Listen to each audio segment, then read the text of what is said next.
संदीप ने अपनी माँ के कहने पर गांव में शादी कर ली थी। लड़की का नाम था सुनीता।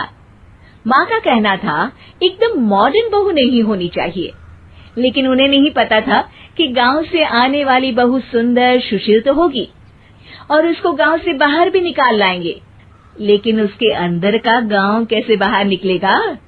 शादी के कुछ दिन बाद, माँ टिफिन तो देना जरा। बेटा अब तो स्कूल नहीं ऑफिस जाता है, माँ से नहीं अपनी बीवी से टिफिन मांगा कर। ओके माँ। सुनीता टिफिन ले आओ।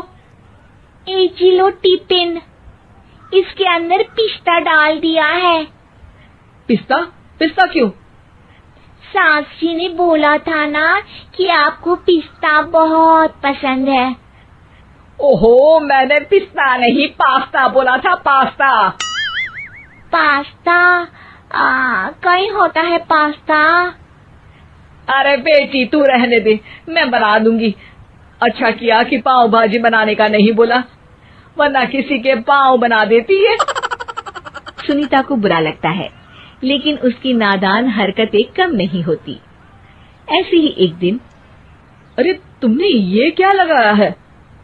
अरे आप वो फूस फूस करके लगाते हैं ना, वही। डियो? का दियो? किसको दियो? अरे वही ना जिससे खुशबू आती है। हाँ हाँ सही पकड़े हैं। अच्छा लेकर तो आना। कौन सा डियो लगाया तुमने?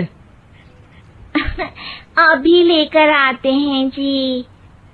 संदीप की बात मानकर सुनीता अंदर से खुशबू वाला फुसफुस लेकर आती है। ओएमजी! ओएमजी मतलब ओ माय गणेश ना। अरे ओएमजी छोड़ो, और ये खुशबू वाला फुसफुस की बात कर रही थी तुम? हाँ इसी की, फिर से सही पकड़े हैं। अरे देवी, लेकिन आप सही नहीं पकड़े हैं, ये डियो नहीं है। डियो नहीं है तो क्या लियो है? अरे ये रूम फ्रेशनर है, जिसको कमरे में छिड़कते हैं, खुद पर नहीं। कोई बात नहीं, माँ कहती थी आत्मा किराएदार है, शरीर एक किराए का कर्म।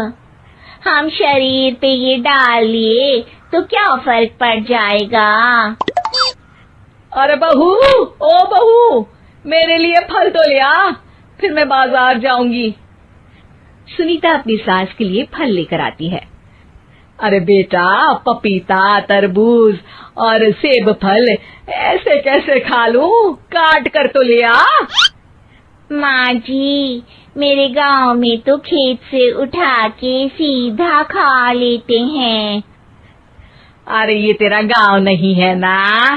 अरे संदीप, तू ही कुछ समझा देना इसको बेटा। मैं कैसे समझाऊं माँ, ये तो माइक्रोवेव को भी भट्टी बोलती है। कल मैंने बोला हाय कैसी हो, तो बोलती है किसी को हाय नहीं लगानी चाहिए। अरे सुनीता, तेरा क्या होगा? अभी तो कैसे बताऊं माँ जी, अभी हम कुछ करेंगे फिर पता चलेगा क्या होगा, लड़का या लड़की। हे भगवान, कहाँ से आ गई है? रामपुर से जी, आप ही तो लेकर आए थे मुझे। अरे मुझे माफ कर दो। पहले कोई गलती तो करिए जी, आपकी तो सारी गलती माफ कर देंगे हम। हाँ अरे बहू, मेरी बात सुन। फल यानी कि फ्रूट जब भी लाए ना तो काट कर लाना, ठीक है? जी ठीक है माँ जी, फल यानी फ्रूट यानी काट के लाऊंगी। सुनीता रोज ही कोई ऐसी हरकत कर देती जिसकी वजह से उसे घर में दो बातें सुननी पड़ती। एक दिन, माँ मेरे बॉस घर पर आने वाले हैं शाम को, उनका बर्थडे है, फैमिली साथ नहीं रहती उनके, तो यही पार्टी कर लेंगे। उनको अच्छा लगा तो शायद मेरा प्रमोशन भी हो जाएगा। मैं ना फ्रूट केक लाकर फ्रिज में रख दूंगी और तेरे साथ आज खाना मैं बनाऊंगी, ताकि जब साहब आए तो खाने में कोई गड़बड़ ना हो। शाम को जब सारी तैयारियां हो जाती है, संदीप के साथ बड़े साहब भी घर आते हैं। फ्रूट केक तो ले आना बहू, फिर खाना खाएंगे। अरे इस सब की क्या जरूरत थी, आपने बुलाया वही काफी है। सर, आपका परिवार शहर में नहीं है तो हम ही आपके परिवार जैसे हैं सर।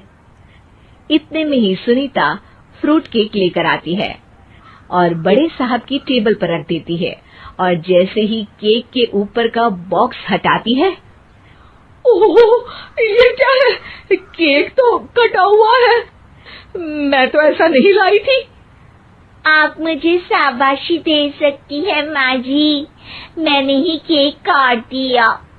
आपने कहा था ना, फल यानी फ्रूट यानी हमेशा काट के लाना, तो फ्रूट केक भी तो फ्रूट ही है ना, तो मैंने पहले ही काट लिया।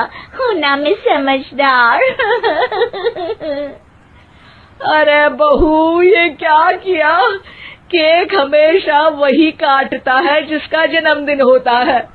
तुझे एक बात भी समझ नहीं आती, एक नंबर की बेवकूफ है। पूरा माहौल बिगड़ चुका था।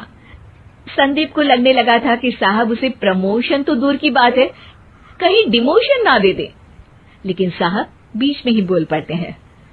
अरे कोई बात नहीं, ये इनकी बेवकूफी नहीं है, इनका भोलापन है।